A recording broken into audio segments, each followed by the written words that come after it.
Hola, ¿qué tal? Buenas noches, bienvenidas, bienvenidos. Yo soy Carlos Martínez, director del Clúster Cultural en Grama. Me da mucho gusto que nos acompañen hoy miércoles 17 de julio.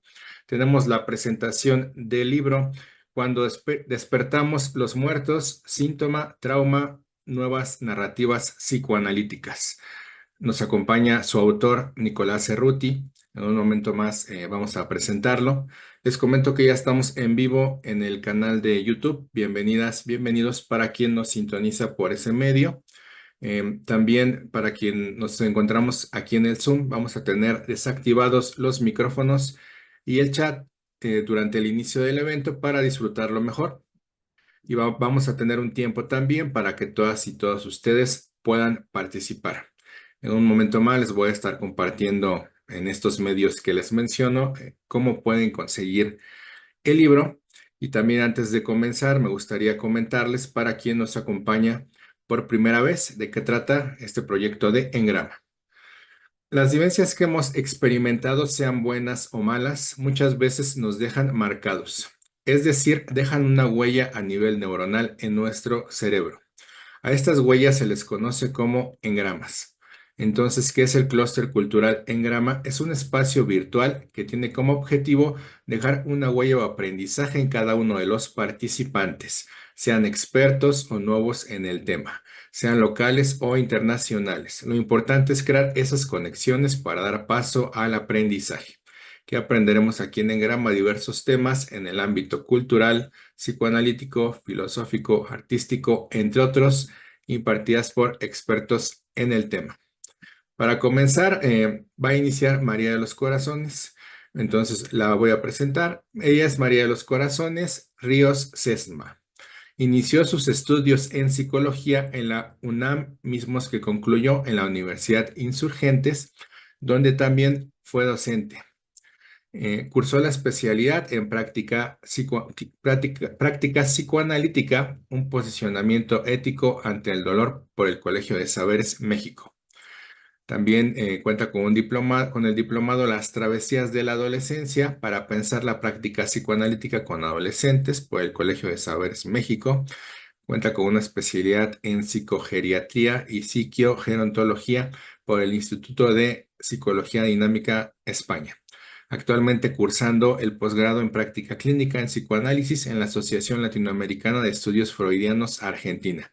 Ha sido participante en diversos seminarios desde el 2008.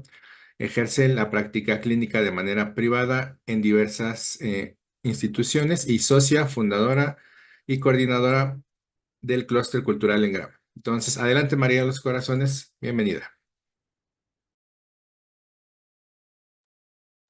Ok, pues buenas noches, Nicolás, buenas noches. Qué gusto verte después de tanto pensarte. Y bueno, comenzaremos.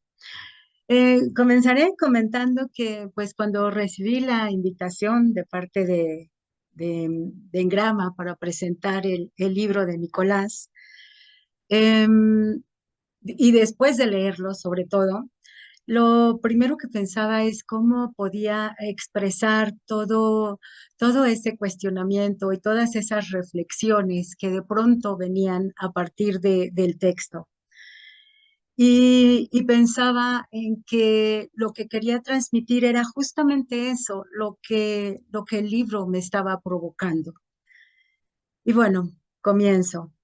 Leer a Nicolás Cerruti en Cuando despertamos los muertos fue para mí una experiencia de acompañamiento, un acompañamiento necesario, a veces muy necesario, cuando se ha perdido a alguien profundamente amado. Nicolás comienza así, justo ahí, en el instante. Javier Galarza murió un 24 de julio del año 2022, o el lunes 25, o el martes 26. Así de extensa, así de imprecisa fue su muerte. Como en su vida, siempre lo rondaba un misterio que no sabría cómo decirlo, un saber que nunca será suficiente para decir la muerte. Termina ese párrafo. Y pensaba en que justo así es la muerte, un misterio insondable, insabible, ¿no? Insufrible. Y usaré una palabra que de pronto a mí me describía por mucho tiempo, hasta antes del libro, me describía como el dolor, que era inapalabrable. Sin embargo, me parece que a lo largo del texto la palabra inapalabrable va cambiando para mí. No se queda ahí, sino esta palabra durante algún tiempo me ayudó a definir un sentimiento y después de la lectura va quedando un tanto desarticulada, diría yo. Lo escrito por Nicolás me hizo pensar en esa coincidencia con mi propio acercamiento al dolor, a ese dolor profundo que ha sido la muerte de uno de los seres más amados por mí en esa etapa tan dura que atravesamos todos, no solo en México, no solo en Argentina, no solo en Latinoamérica, sino en el mundo, que son las pérdidas que tuvimos a consecuencia del COVID. Pues representó varias pérdidas y yo diría que nuestros muertos que fallecieron en el COVID no son una estadística más, son nuestros muertos, tienen un nombre, no son solo un número. Javier Galarza no es el 385.940, ¿no? Eh, en el caso, por ejemplo, de mi hijo, yo diría no es el 25.820. Tienen un nombre y hay un sentimiento que nos une a ellos. Y bueno, esto me hace pensar que, vaya, nuestros muertos tienen un nombre y dejan una estela y en ese momento hay una tristeza profunda, hay un dolor que yo ahí es donde menciono lo inapalabrable. Su ausencia pues deja evidentemente un doloroso vacío. Por tanto, es que considero el libro de Nicolás más que un texto. Nicolás y su libro se convierten en compañeros, compañeros de viaje y en momentos también de dolor. Nicolás también es un compañero que ha transitado por el sendero de la ausencia, de la separación, de extrañar, de la presencia. Es salir leyendo ese recorrido por la biblioteca de Galarza, por sus notas, por su escritura. Él tiene la posibilidad de un volver a encontrarse con él, ya no con su cuerpo, pero sí con lo que él deja. Encontrarse con ese amigo, con el poeta, con el psicoanalista, que desde su nuevo lugar comparte la experiencia clínica. ¿Quién lo dijera que sigue compartiendo su experiencia después, como esos muertos, ¿no? Como muchos de nuestros muertos. Quienes no lo conocimos, lo hemos ido conociendo y sabiendo un poco a partir del texto. Y ahora, por lo menos en mi caso, pues ya me he dedicado a buscar más cosas. Quería saber quién era él. He encontrado libros, poemas, y ha sido muy rico este encuentro con él a partir del libro de Nicolás. Es bonito encontrarse con este hombre al que Nicolás tanto quiso y del que no pudo, entre comillas, acercarse a los rituales fúnebres posteriores a su desaparición. Con el texto podemos acercarnos a ese amigo que ya no está y lo podemos conocer por su escritura que dejó como herencia de su paso por la vida. Y me parece que desde ahí se escribe el libro de Nicolás. Es un libro que parte de una ausencia, trata sobre el dolor, la tristeza, la pérdida, el síntoma, el trauma, pero también sobre el amor. Ese amor que provoca ante la pérdida la creación de un texto como cuando despertamos los muertos. Y hace del duelo de Nicolás, con este texto, me parece lo que Nicolás propone, una nueva narrativa.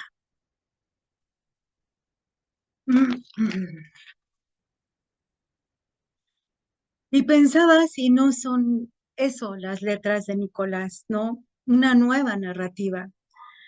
Estas letras no se quedan únicamente en el dolor, sino también dan la posibilidad de hacer otras cosas con él. El darle un significado a eso que nos generó en algún momento desolación. Perdón. La lectura del libro es posible desde nuestro lugar de analistas, pero también de analizantes. Y es desde ese lugar de analista, al lado del diván, donde hemos escuchado ese pesar intenso de esas otras pérdidas que de cuando en cuando remiten a las propias. A veces escuchamos esa tristeza, ese sinsentido del analizante, conmovidos porque sabemos que no somos inmunes al dolor, somos analistas y entendemos también que esto no nos hace permanecer incólumes al sufrimiento que está ahí flotando y haciéndose presente cada sesión donde como analistas acompañamos a ese otro a escribir, a tejer, como diría Nicolás, una nueva narrativa. Y si no, ¿para qué serviría el análisis? Sino para construir esas palabras otras que den un sentido al sinsentido. Y bueno, acá tomaré un fragmento del libro de Nicolás, que pensaba que ese libro ya no es tan suyo, ¿no? Ese libro, igual que las obras de arte, igual que los otros libros, igual que los cuadros ya no le pertenecen más porque son de nosotros, es lo que hacemos nosotros con esos textos, es cómo los pensamos también, no lo que él quiso pensar, cómo sabríamos que quiso pintar realmente Munch o Da Vinci, ¿no? O Renoir, sino lo que a nosotros nos provoca. Y bueno, ya no es tu texto, Nicolás, ya es un texto compartido. Y bueno, en este fragmento, Nicolás me escribe, me parece a mí, desde ese analista, desde la palabra, el lenguaje, el silencio, y comparto esto. Mm, por eso es tan importante dónde ubicamos el silencio, no dónde hablamos, sino dónde callamos, dónde estamos dispuestos, disponibles para decir y dónde nos sentimos seguros y cuidados para callar. Acá yo acotaría y también donde nos sentimos seguros para llorar. Suele coincidir que en ese espacio, con ese analista con quien nos animamos a decir lo más íntimo, también podemos compartir el silencio. El silencio no es como el punto final de las cosas, sino una continuidad de lo que se dijo. A veces, cuando no se tienen palabras, el silencio dice. Y aquí me parece que es desde ese silencio que dejan nuestros muertos, que al fenecer este silencio va construyendo también, se va construyendo algo en esas palabras que ya no escucharemos más, ¿no? Es como ir a empezando el camino de la ausencia con pequeños pasos difíciles al inicio para después poder continuar corriendo. Me imagino como en una carrera de 5, de 10, de 15, 42, 100 kilómetros, ¿no? Así me parece que el caminar de nuestra existencia, con nuestra experiencia, con nuestro rodar por la vida, nos fuimos dando cuenta que cada individuo lleva consigo la memoria de sus seres queridos fallecidos. Y decía Nicolás algo acerca de que para que el lenguaje pueda liberarnos de las limitaciones que él mismo ha creado, es esencial realizar una transformación sobre este lenguaje. Debe surgir una forma de expresión que no esté completamente sujeta a la lógica racional que utilizamos para interactuar con el mundo. Esta lógica, aunque nos proporciona estructura y apoyo, también nos restringe y aprisiona. Me parece que Nicolás nos propone en el texto pensar a partir del trauma vivido, de los síntomas generados y buscar hacer una transformación del lenguaje, una nueva forma de expresión que me parece que es lo que llama nueva narrativa, que ya habíamos comentado. Entiendo que mediante esta nueva narrativa hay algo ligado a un pasaje. Es como pasar de, de ese extrañar al muerto a de pronto recordarlo. E incluso este recuerdo puede ya no ser tan triste ni tan doloroso, puede incluso ser festivo. Va pasando algo a partir de este trabajo en esta narrativa. Esta nueva narrativa no se trata de crear desde la nada, sino de hacerlo después de la muerte, de superar la muerte, de aniquilarla. Escribe Nicolás, dar muerte a la muerte, matar al muerto. Pensaba si esto, que el título está relacionado con esta obra de teatro de Ibsen, cuando nosotros los muertos despertamos, y pensaba si no cuando nosotros nos damos cuenta del muerto, de esto que ha dejado de percibir en su ausencia, que ya no hay más, si no somos nosotros también los que vamos despertando a partir de ese muerto que de alguna manera vamos acompañando. Sin embargo, estos no son actos voluntarios y en ocasiones ni siquiera son deseados. ¿Cuántas veces no hemos escuchado en el consultorio a los analizantes decir que se sienten mal o que se sienten culpables por sentirse bien? Son actos que permiten convertir la angustia en algo diferente a un síntoma o que transforman la vulnerabilidad en algo diferente a un trauma.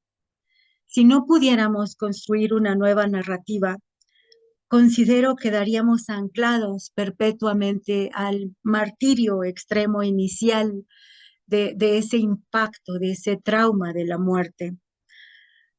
Y pues no nos permitiríamos volver a generar un deseo que nos permita transitar. Anoche leía un párrafo de Andu Furmantel y en el elogio del riesgo, ella menciona que la pasión es la sustancia misma del riesgo y pensaba si no crear una nueva narrativa también es un riesgo. No olvidamos acá, pues no olvidamos a nuestros muertos, sino que vamos de alguna manera de la mano con ellos, como si fuera el miedo. Y para mí el miedo es algo que lo voy a comentar. Hay muchos cursos y técnicas de enfrentar los miedos, no sé, tantas cosas para dejar de lado el miedo. Y a mí me parece que el miedo nunca queda de lado. El miedo siempre está. El miedo a estar acá enfrente, o sea, todavía continúa, pero con todo el miedo o tomando el miedo de una mano, uno va haciendo cosas, uno sigue eh, creando, trabajando. Y pensaba que así son un poco en nuestro corazón nuestros muertos y sus ausencias. Y es así como nos acompañan a construir una nueva narrativa y a seguir recorriendo la vida. Y pues bueno, es hasta aquí mi comentario. Gracias por permitirme participar. Gracias, María de los Corazones. A continuación, les presento, ella es Florentina Gamarra, ella es psicoanalista, cuenta con un magíster en psicoanálisis, docente de la UBA y la UB, y la Universidad de Buenos Aires, perdón, Argentina, investigadora de UBACIT, supervisora clínica de los dispositivos de ámbitos públicos y privados del campo de la salud mental, autora del libro Lacan, Lector de Oriente, Escrituras del Vacío, y coautora del libro Cuerpo delator, Escenarios Clínicos entre Afectos y Goces. También doctoranda en psicología. una amiga muy querida de aquí de Engrama, con la que ya hemos tenido diversos eventos, afortunadamente también presenciales. Próximamente otro evento por ahí está preparado. Y qué bueno que estás con nosotros acá, Florentina. Un gusto escucharte y adelante.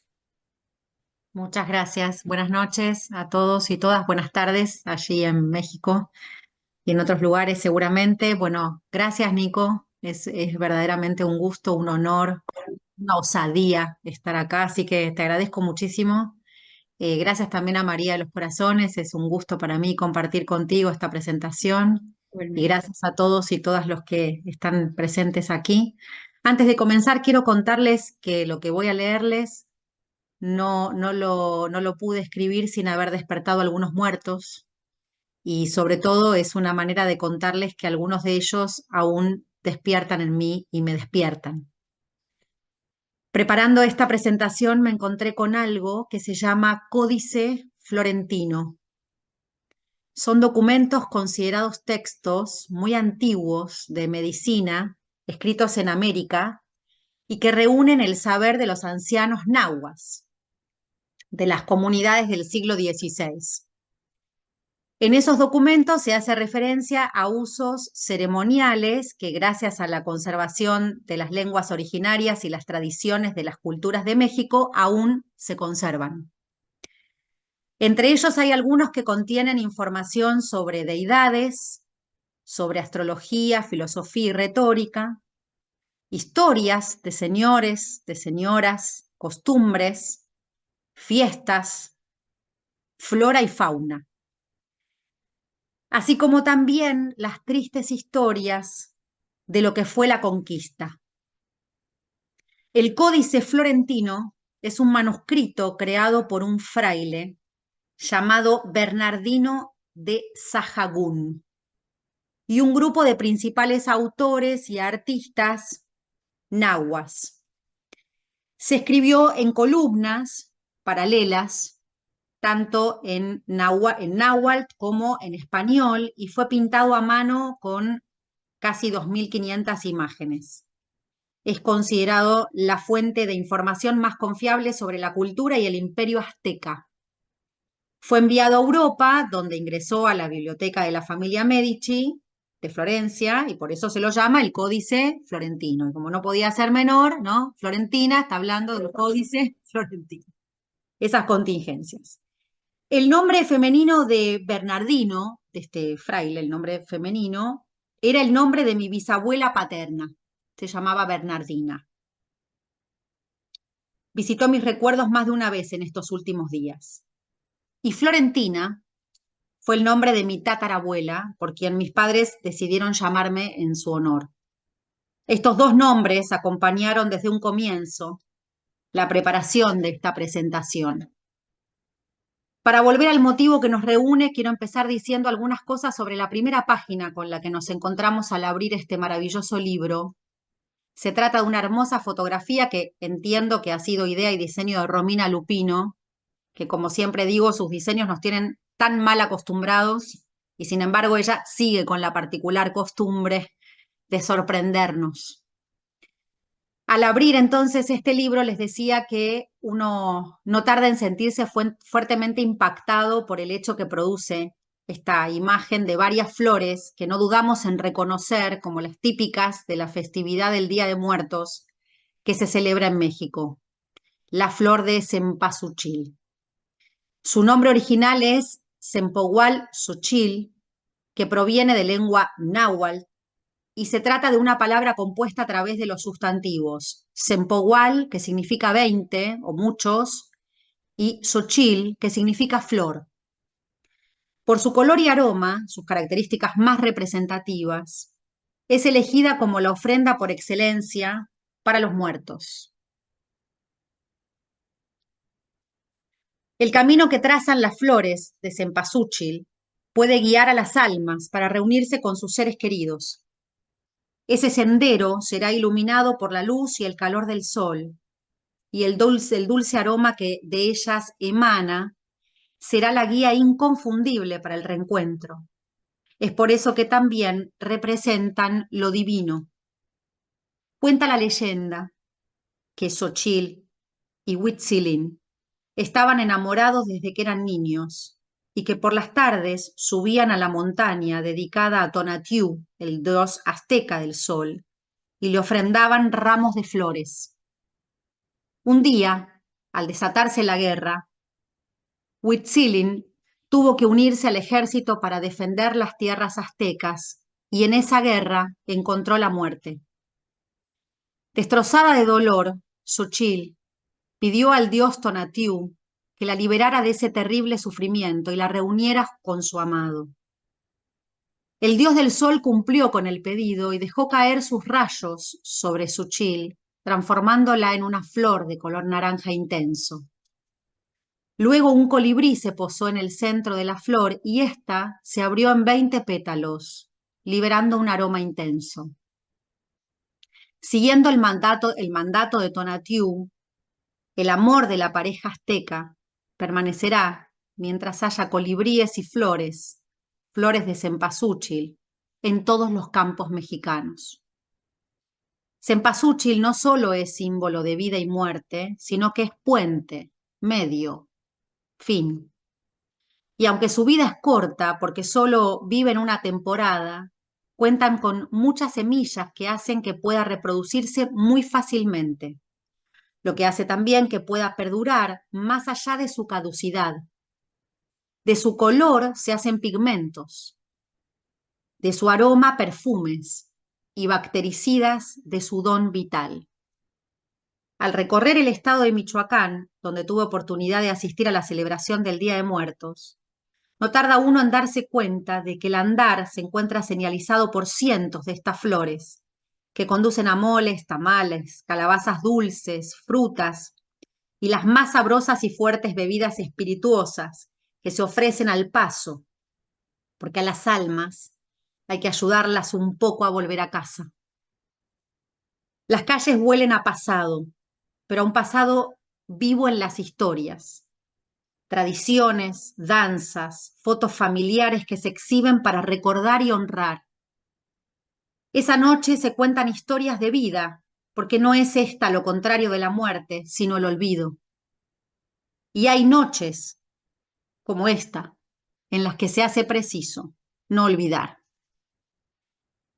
Cempasúchil honra la vida, que no es lo mismo que permanecer, como decía nuestra querida Eladia Blasquez, porque eso de durar y transcurrir no nos da derecho a presumir, porque no es lo mismo que vivir, honrar la vida. Es igual que darle a la verdad y a nuestra propia libertad la bienvenida. Eso de durar y transcurrir no nos da derecho a presumir, porque no es lo mismo que vivir, honrar la vida. Cempasúchil es el puente entre lo que fue y lo que es travesía, es recorrido, un punto de encuentro entre dos mundos o más. Javier Galarza murió en julio del 2022 y un modo de empezar a hacer con eso fue una cempasúchil. ¿Cómo se escribe el desgarro y lo desgarrador? Escribir sobre el dolor y la pérdida, sobre la muerte, el síntoma, el trauma. ¿Cómo se escribe entre las ruinas mientras lo muerto espera despertar?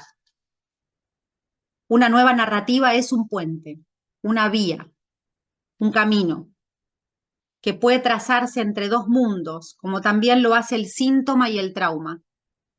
Y por qué no los psicoanalistas, que en cada apuesta con nuestra presencia intentamos tener un puente entre el perdedor, lo perdido y lo que se pierde, aunque por momentos no se tenga muy en claro quién es quién. Puentes entre la escritura de los recuerdos y una ficción. Porque ¿qué es? Un recuerdo, sino de cierto modo siempre una ficción. Este libro no propone una elaboración sobre el síntoma, tampoco sobre el trauma ni sobre el duelo. Este libro es un trabajo de invención, es una nueva narrativa. Las nuevas narrativas sirven para escribir lo que no puede decirse, porque no se llega, porque se prefiere callar o tan solo porque hay lo indecible y la perplejidad. Y eso agota siempre a las palabras. Este libro transcurre entre ataduras y desataduras, nudos que permanecen, infiernos infiernos indesatables y otros que se desatan tan fácil que da miedo no poder volver a enlazarlos. En este libro Nicolás nos toca, con suaves caricias y bestiales trompadas. Un libro que toca el cuerpo y cambia el gesto. Roland Barthes se pregunta si el verbo escribir es un verbo intransitivo. Y es en la noción de diátesis que encontrará la clave. La diátesis designa la manera en que el sujeto del verbo resulta afectado por el proceso. Lo que la diátesis opone verdaderamente no es lo activo y lo pasivo, sino lo pasivo y lo medio. En el caso del activo, el proceso tiene lugar fuera del sujeto. En el caso del medio, por el contrario, el sujeto al actuar se afecta a sí mismo. Permanece siempre en el interior del proceso, incluso cuando ese proceso conlleva un objeto. Escribir es efectuar la escritura afectándose a sí mismo. Es hacer coincidir acción y afectación. Es dejar al que escribe dentro de la escritura. Escribir se convierte en un verbo medio, cuyo pasado es integrante, en la misma medida en que el escribir se convierte en un semántico invisible, así lo llama Barthes. Esa es la problemática del verbo en lingüística, siempre la temporalidad. El dominio del escritor no es sino la escritura en sí, como el único espacio posible del que escribe. El dominio del escritor es un ejercicio de la palabra. Nicolás escribió este libro y vuelvo a servirme de una expresión de Barthes, levantando la cabeza. Levantando la cabeza de esas escrituras con las que dialogó su propia escritura y abrió otras lecturas. Una lectura irrespetuosa, en tanto inevitablemente interrumpe el texto que lee, por quedar prendido de él. Se trata de una lectura que se escribe para poder volver a leer. En el acto de levantar las cabezas de las lecturas, las interrogamos, sin dejar de estar tomados por ellas. Entablamos con ellas la más profunda relación. Al finalizar el libro, advertí que había seguido un camino, el que había iniciado en aquella primera página. Ese puente, creo, es el que me trajo hasta aquí hoy, porque Florentina, de quien les hablé al principio, fue una india paraguaya que supo armar las más infalibles recetas para curar algunas nanas, así le decía ella, a los malestares del cuerpo y del alma, con las esencias extraídas de las más extrañas flores y yuyos, sabiendo de cada una de ellas su propiedad medicinal. Le agradezco a Nicolás haberme invitado a quedar embebida de los más ricos elixires que fueron convidados en esa vía, que me abrió un sendero de cempasúchil, a través del cual comencé a despertar. Porque no despierta quien muere, sino quien cae rendido ante el sueño eterno del olvido, para lo cual no siempre es preciso dejar de respirar. Nicolás testimonia en este libro los modos de un acerto, un acto, un hacer con los síntomas, los traumas. Ese hacer son las nuevas narrativas. Gracias por hacer trama y urdimbre que hilvanan una poética de la vida y la muerte, que pueden tejer una ficción cuando se dispone una mano alzada comprometida, cuya traza no deja de conmovernos ni un minuto. Este es un libro que nos propone un modo de hacer con los duelos, con el dolor neurótico, con la lengua, un modo de hacer con la existencia. Eso es una nueva narrativa. Y hoy nos convoca a darle la bienvenida a este libro, hoy, un día de julio, pero 2 años después. Celebramos este libro y recordamos a Javier. Y para eso, y a modo de cierre de esta presentación, quería hacer con ustedes algo que suelo hacer a menudo con otros libros, y quizás a modo de juego tal vez, abrir una página que esté dispuesta, gracias a Cempasúchil, para nosotros hoy entre el azar y la contingencia. Así que voy a abrir al azar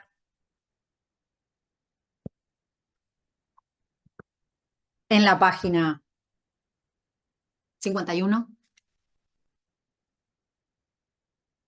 Adormecidos.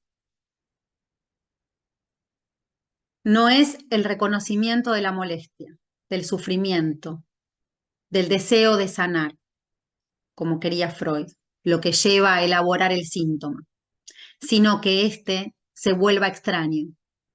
Esa extrañeza es ya una posibilidad. No tornar con sentido el síntoma, no encontrarle una causa solamente, sino vivir la extrañeza en grado sumo. Eso tal vez acerca el síntoma al trauma, pero también al despertar. No hay despertar sin sensación de extrañeza. Un poco más abajo dice. De hecho, la utiliza, está haciendo referencia a un autor, Nicolás, que no me parece que no viene al caso. Voy a editar esta parte, Nicolás. Del síntoma que adormece y encadena, al síntoma que desencadenando da acceso al poco de despertar que le es deparado al ser que habla. Creo que el armado de esta clínica nodal, además de ser muy elocuente en lo que hace a la psicopatología del nudo, nos muestra un punto que por delicado no deja de denunciar el lugar exacto donde el poder del analista se construye. Muchísimas gracias por despertar. Muchas gracias, Florentina.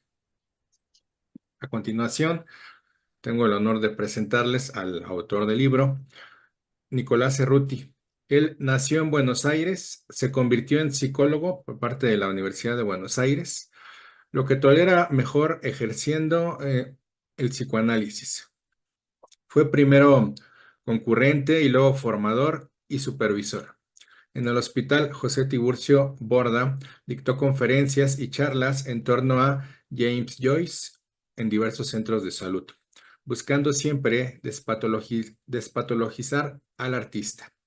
Por el lado de la escritura, esta lo llevó por delante, haciendo de la vida más vivible. Tal vez algo de ello lo propulsó a comenzar su carrera como editor. Trabajó en editoriales especializadas en psicoanálisis, La Docta Ignorancia, Letra Viva y para autores y autoras en lo que llamó encuentros de edición. Desarrolló proyectos y dirigió colecciones que vinculan la literatura y el psicoanálisis. Y aquí en Engrama es un participante también muy querido que ya tuvimos algunos eventos con él, algún seminario también. Y próximamente tenemos también otro evento preparado. Entonces, adelante, Nicolás, bienvenido.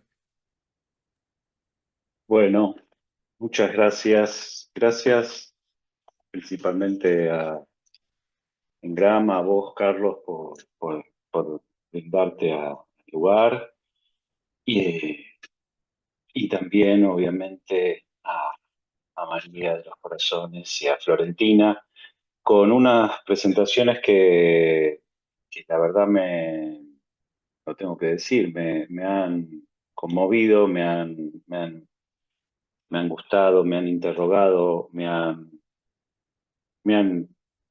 tal vez uno de los efectos del despertar es darse cuenta de algo que uno ya sabía, pero que sin embargo no lo sabía del todo. Recién me avivo de que eh, Javier falleció dentro de una semana, pero hace 2 años.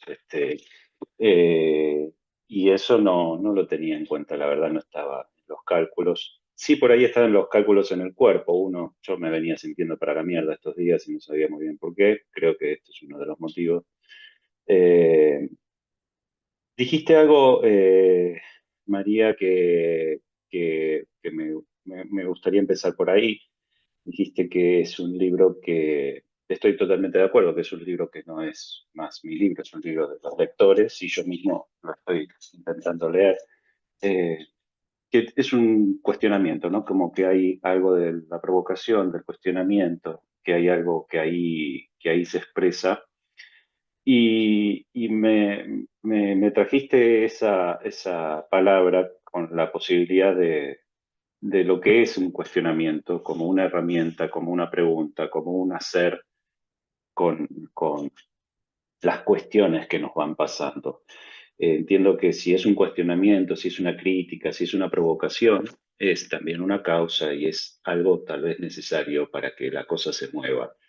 Voy a leer en ese sentido, algo que quiero rescatar del querido Javier, que es un poco con lo que se inicia el libro. Él dice, hoy lo ético es asumir que uno no sabe tantas cosas, que es mejor en este tiempo no conformarse con respuestas fáciles, sino abrir más preguntas, moverse, intentar salvar algo.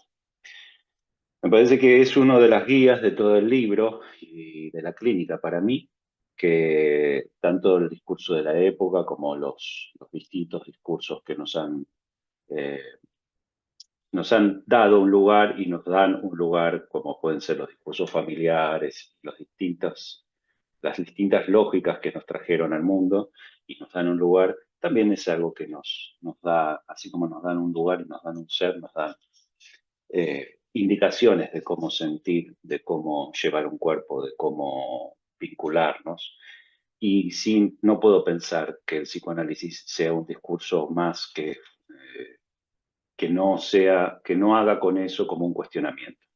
Entonces me parece que un poco el intento del libro es tratar de interrogarnos por el síntoma, por el trauma, por los muertos, que es algo que ocurrió en toda esta presentación, porque me parece que la clínica hace eso. No, yo no hubiese escrito esto sin esa muerte, sin ese muerto. Eh, pero también sin lo que ocurrió tras la lectura. Ustedes destacaban las lecturas de, por ejemplo, La religión Holdering de Javier Galarza. Me gustó mucho esto de que te lo puedas encontrar, que se puedan encontrar con Javier Galarza, con sus libros, con su poética, con sus ensayos, porque escribía poesía, escribía ensayos, escribía cuentos, descubrir, ¿no? A eso, como por ejemplo a mí me pasó de descubrir en ese libro, La religión Holdering, un permanente diálogo, una conversación con muchas cosas de la actualidad, pero también cosas que uno puede pensar de otra manera clínicamente cuando está en sintonía. Eh, Voy a destacar otra palabra de Javier que dice, algo ocurre cuando se trabaja el lenguaje. El mundo se abre a lo inesperado, lo improbable o lo imposible. Me gustó esta palabra que trajiste, María, eh, porque es interesante que esta inapalabrable, dijiste, ¿no? Esa palabra que es inapalabrable. Me encantó que existiera esa palabra, y esa posibilidad de entender que, bueno, que hay pocas cosas que no se pueden transformar en palabras, pero que esas cosas que se transforman en palabras, la palabra no alcanza. Y sin embargo, hay una palabra para lo que no se puede, como es esta, lo inapalabrable, que me encantó, que se vaya trabajando, que se vaya usando, que se vaya cuestionando, que se vaya abriendo, no sé, eso que te acompañó de una manera y que te acompaña de otra. Eh, Me parece que también coincido que las palabras no están por fuera de la afectividad, por fuera del cuerpo. Y cuando vos destacabas la cuestión del miedo, para mí el miedo es también una especie de cartografía. El miedo es como, así como la angustia para la clínica, es una guía. Para mí me ha pasado, lamentablemente, ser una persona muy temerosa, pero lamentablemente también que por ser tan miedoso me vuelva temerario. O sea que a mí tengo la desgracia de que cuando siento miedo me vuelvo temerario. Entonces para mí es una cartografía, es una guía, es como esto mismo, una causa. Hay algo que ahí cuando me pincha no solo me duele, sino que hago algo al respecto. Y el miedo es una de esas características que se ha transformado en una especie de cosa que interesa y cosa que importa cuando uno tiene miedo o no tiene miedo de cualquier cosa. Hay una indicación ahí. Y a mí me lleva a interrogarlo. Eh, entonces el afecto que se une a la palabra, el afecto que puede, ¿no? Como es sentirnos afectados por la muerte de un ser querido, no es algo que a mí me haga por lo general retroceder, por más que duela y porque duele.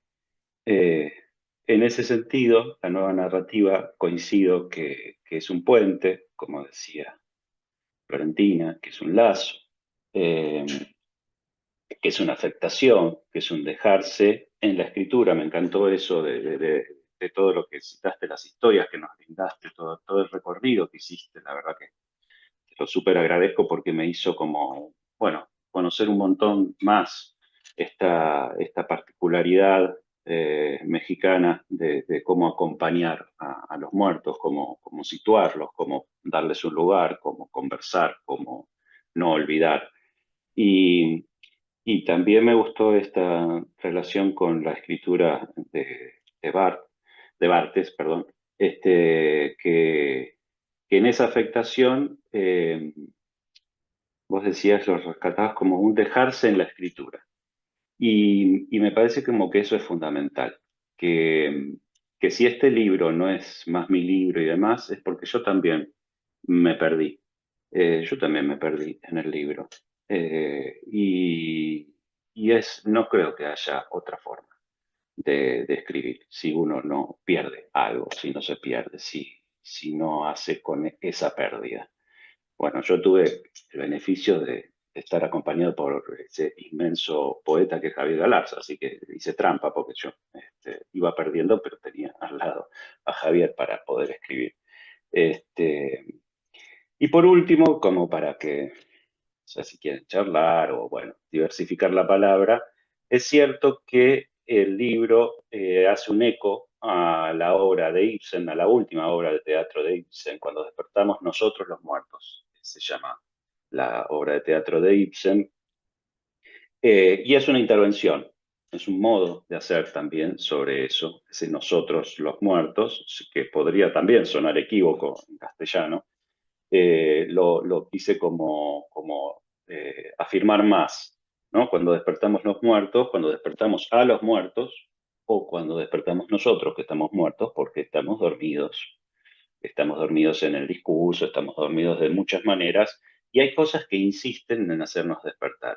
El síntoma, el trauma, y algunos muertos nos hacen despertar. Como decía antes, nos pinchan, nos afectan. Y eso no es poca cosa cuando se pone al trabajo. Clínicamente eso es muy rico. Se pone al trabajo, bueno, me parece que ahí no estoy inventando nada nuevo, cualquier psicoanalista lo podrá entender. Ahí es donde empiezan a aparecer otros tipos de significantes, otras cosas que empiezan que ya no son las que comandan únicamente la vida de una persona.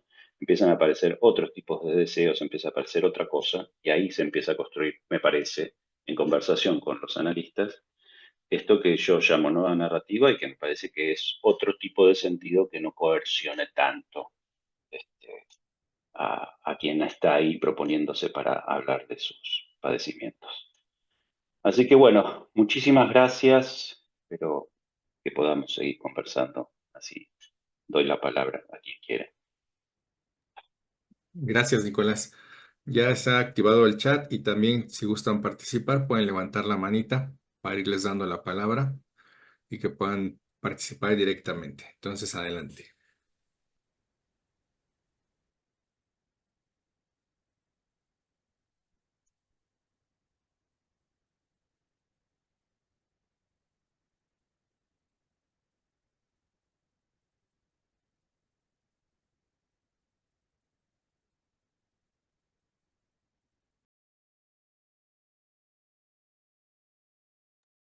Adelante, Pati, te activo tu micrófono. Bienvenida.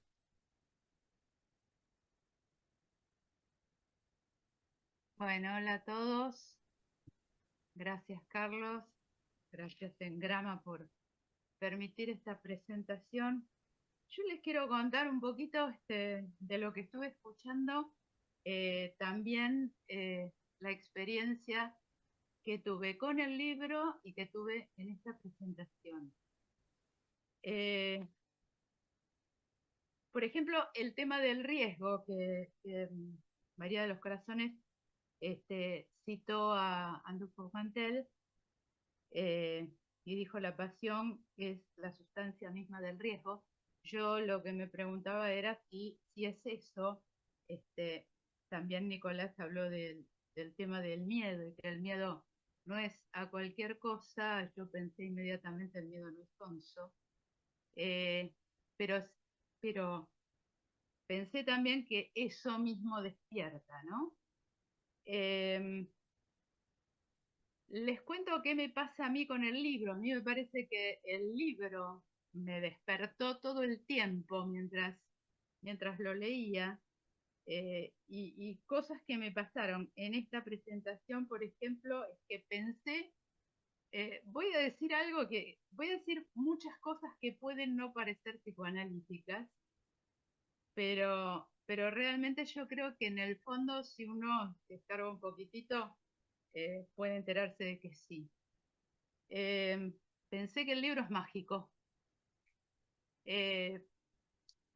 De acuerdo a lo que contaba Florentina y esto de abrir en una página, yo tengo el libro acá y cuando Florentina propuso esto, abro el libro en la página 51. Sí. Estoy de acuerdo con María de los Corazones, que es un libro que acompaña siempre, no solamente cuando uno lo está leyendo. Es un libro que despierta, como les decía.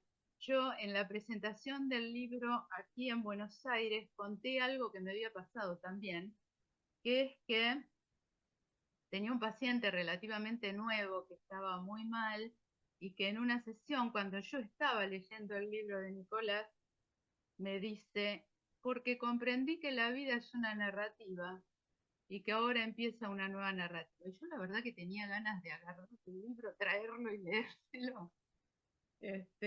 Entonces pensé, serendipia, y en realidad creo que no. Creo que si no hubiera sido por la escritura de Nicolás, como él mismo dice, la muerte de Javier hace mucho en esto de la escritura de Nicolás. A mí el libro y escuchar narrativa en ese momento, en ese paciente, que realmente les cuento que esto hace un tiempito que se presentó el libro acá, el paciente continúa y realmente yo estoy viendo cómo es más o menos cierto eso de lo que este paciente se propuso, ¿no? De la nueva narrativa. Entonces, yo creo que no es solamente serendipia, sino que la palabra narrativa me despertó en ese momento por la lectura del libro. Bueno, podría seguir, pero doy paso a otros comentarios. Gracias, Pati.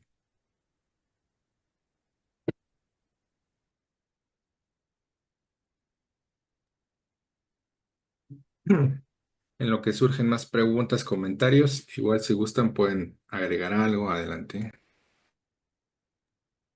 Carlos, yo quiero agregar algo que no quiero dejar de mencionar y es el epílogo.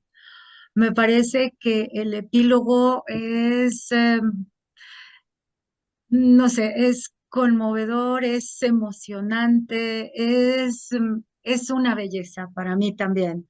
O sea, el epílogo es, no había mejor forma de terminar el libro que con el epílogo. Veo que María Magdalena está acá y de verdad, María Magdalena, no quería dejar de mencionarlo. Qué bello texto y qué linda manera de terminar el libro. Tocarlo merecería quizá un tema aparte también. Y bueno, ese era el comentario. Gracias, María de los Corazones. Acá anda Lara Lisenberg. Hola, Lara, ¿qué tal? ¿Cómo estás? Hola Adelante. Carlos, ¿cómo estás? Bienvenida. Hola a todos. Bueno, a ver, a mí qué me pasó con el libro, solo una cosita. Tengo mi perra acá llorando porque tiene sueño, entonces voy a ver si me puedo concentrar. ¿Qué me pasó con el libro? Para mí el libro es una muestra muy clara de la potencia que tiene pensar psicoanálisis y hacer psicoanálisis desde un lugar íntimo, ¿no? desde la intimidad de lo que a un analista le pasa, ¿no?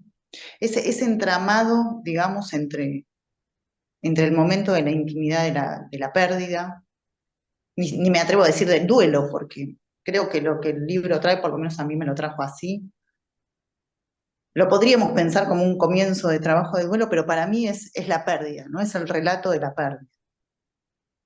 Y ese entramado entre la pérdida, el relato de la pérdida y cómo se va tejiendo desde allí la cuestión de la nueva narrativa, por supuesto, y otras cuestiones psicoanalíticas, para mí tiene una potencia tremenda, ¿no? Es casi una declaración de principios para mí, ¿no? Como, bueno, es como si Nicolás nos hubiera dicho, bueno, yo esto lo puedo hacer así, o elijo hacerlo así, o me sale hacerlo así, pero es así como me quiero presentar, ¿no? Porque también uno podría escribir eso y no publicarlo nunca, digamos. Pero hubo la decisión de publicarlo. Después podríamos hablar de las cuestiones que ahí se desarrollan. La cuestión de la nueva narrativa para mí da para seguirla, ¿no? Porque para mí aparece también ahí una idea potente en sí misma, pero lo que me interesaba era eso, ¿no? Una propuesta de hacer psicoanálisis, de pensar psicoanálisis, de crear, ¿por qué no?, psicoanálisis, desde un lugar absolutamente íntimo y encarnado, ¿no? Encarnado y descarnado, las dos cosas. Y eso me parece que tiene una potencia tremenda, es muy sensible el libro, y que un psicoanalista escriba desde ese lugar sensible, con una poética muy propia además, para mí es un gran valor. A mí iba a decir me gustó mucho el libro, pero no sé si es lo que cabe para este libro. Me conmovió mucho el libro, eso sería.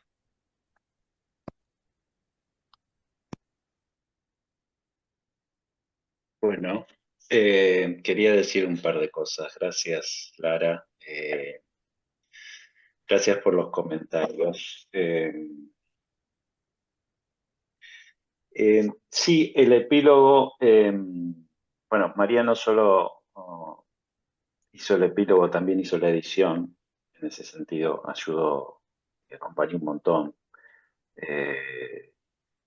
Pero el epílogo fue también una forma yo creo, de hacer trampa en mi caso, porque así como me hice acompañar de Javier para dejarme en la escritura, para perder algo, bueno, también yo quería que este libro no lo cerrara yo, ser como coherente con la propuesta de que no podía yo decir como acabadamente esto. Y me pareció muy importante que se pudiera aparecer la escritura de alguien que valoro muchísimo en su hacer, eh, la escritura de María, no porque se darán cuenta en el epílogo, no porque lo cierra, sino porque es una nueva lectura.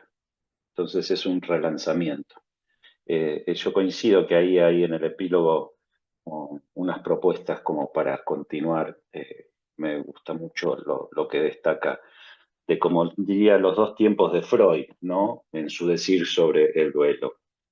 Entonces es una lectura. Y esa posibilidad de que el libro se termine con una nueva lectura, creo que eso es lo que a mí me entusiasmaba como para la hora de pedir el epílogo. Y es un libro que en ese sentido, es un libro conmovido. O sea, que no es sin esa intimidad. Me gusta la palabra que destacás, Lara, porque, bueno, eh, se trajo Anton Furmantel, creo que un poco el clima está ahí. Javier Galarza tampoco era. Los poetas en general no son personas que no sean íntimas y que lo transmitan, ¿no? Más o menos, pero siempre hay un recurso a la intimidad. Y me parece que hay psicoanalistas que nos comprometemos a hacer algo con eso que nos conmueve, que íntimamente, o sea, si verdaderamente la clínica de la que todos participamos, nos produce algo, de poder decir algo de eso que los pacientes nos producen y demás, me parece que no es sin un recurso a la intimidad.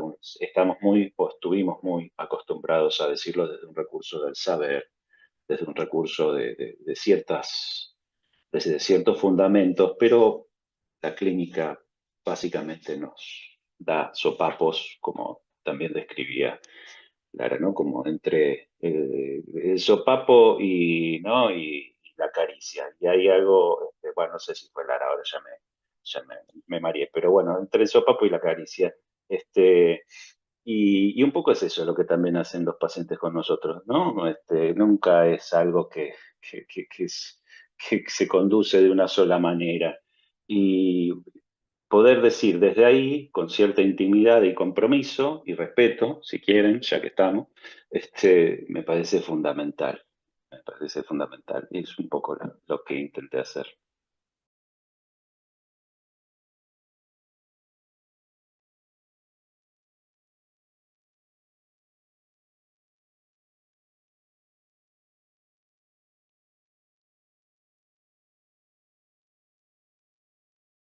Vamos haciendo la invitación al próximo evento que tenemos, en lo que sale alguna pregunta, algún comentario.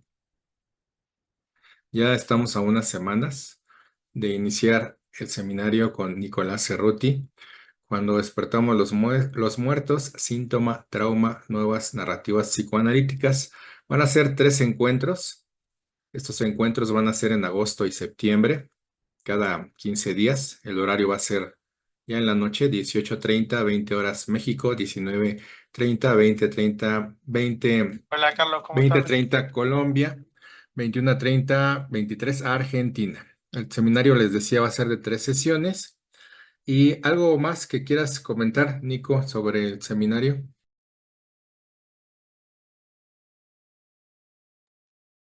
Bueno, primero gracias por el lugar. Yo entiendo que siempre Grama quiere un desarrollo del tema y como ustedes verán, esto podría dar para varias cosas. A mí me interesa que se desarrolle el tema, pero así como me interesa que se desarrolle el tema, me interesa que se desarrolle el deseo. Y por eso intento que en esos 3 encuentros algo se pueda decir. No se va a decir desde el lugar del saber, no se va a decir desde el lugar del saber, no voy a fundamentar ningún lugar del saber, no se van a encontrar con las explicaciones de lo que es un síntoma, un trauma, y ya hay mucha bibliografía, hay muchas referencias de eso, cada quien tiene sus traumas y sus síntomas, hay mucho saber de cada uno. Tal vez lo que voy a hacer es un recorrido para interrogar esas, esos dispositivos, esas insistencias que cada uno tiene, con ciertas cuestiones de la poesía en el sentido de cierta lógica de lo que la palabra puede abrirse si se la entiende poéticamente y bla, bla, bla, bla, bla. Entonces me parece que es más que nada una invitación a recorridos, a experiencias eh, y a recorridos de lecturas también, como me gusta hacer a mí. Así que quedan invitados para esos recorridos. Muchas gracias, Nicolás. Ya nos estaremos viendo entonces en el seminario. Estuve compartiendo aquí en el chat el link de cómo pueden conseguir el libro en diversos medios.